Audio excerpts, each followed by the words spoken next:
And would like to dig deeper about the financial crisis in Sri Lanka, and we are now connected with the Indonesian ambassador to Sri Lanka, Her Excellency Ibu Dewi Gustina Tobing. Hello, Madam Ambassador. So we heard that Sri Lanka is in the middle of crisis, bankruptcy, where there are a lot of scarcity in terms of fuel and food. So, Madam Ambassador, how is actually the situation in Sri Lanka at the moment?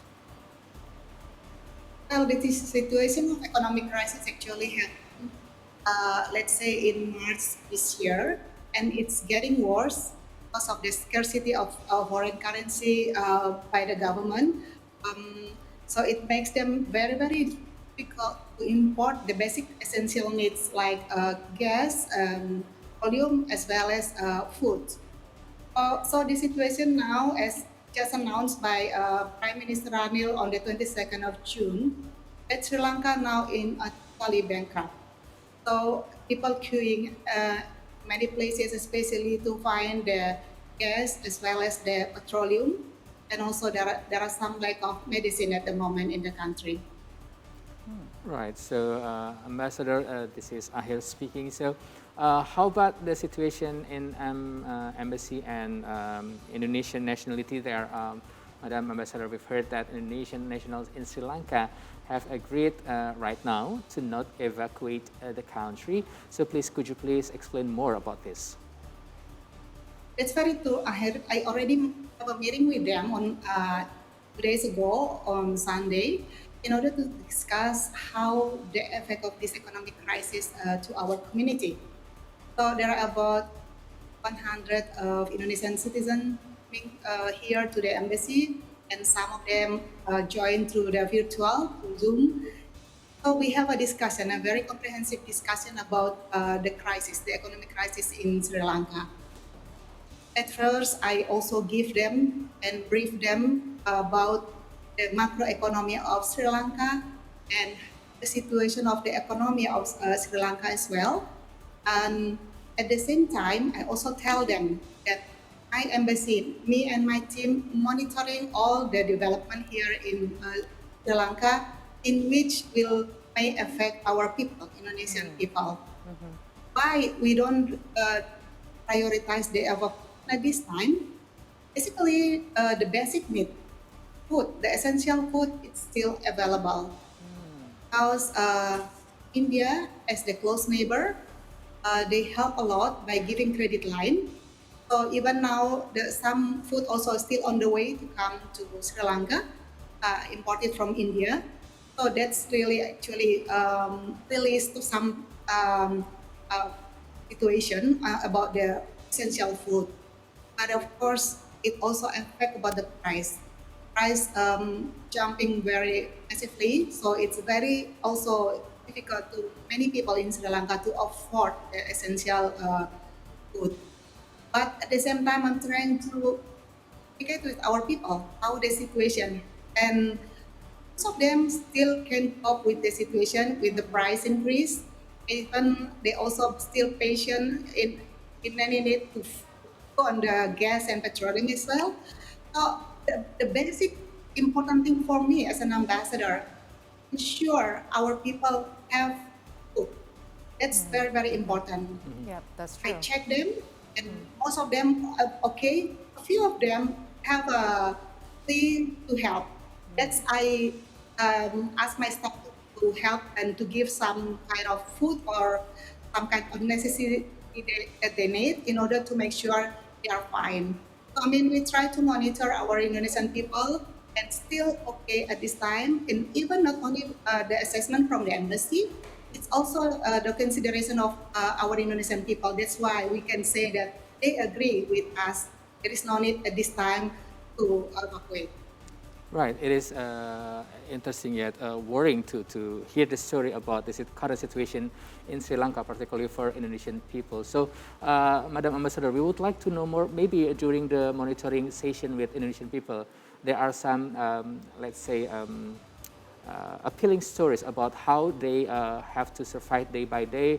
Like you say that the price is so massively high right now, and how's the story of the embassy help the Indonesian people there? Like maybe for example, the Indonesian people not just living in Colombo, for example. Maybe there are some Indonesian people who lives outside Colombo. How do they survive so far? It's very true, Ahir. Indonesian people, majority of them stay in or live in Colombo, but also across the country.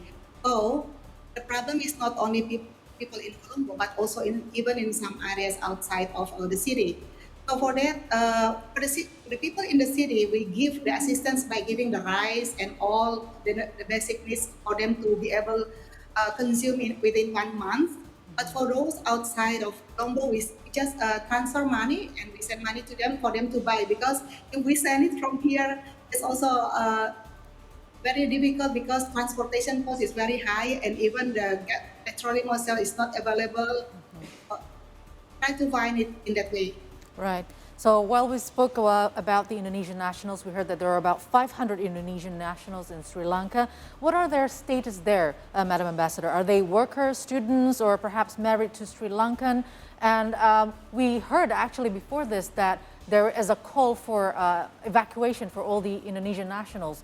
So if you said the situation right now still, you can contain that situation and still safe enough to stay in Sri Lanka, why were there plans to actually evacuate before this?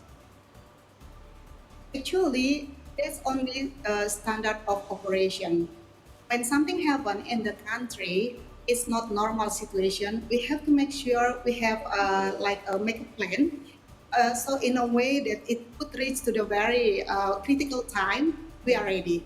So it doesn't mean that we are now planning for evacuation, but just the situation, if it is necessary to do that, we already prepared. And of course, for this, we have a very close cooperation with our Ministry of Foreign Affairs of Indonesia, in order to make sure whatever step that we are doing now in line with the policy of the government as well.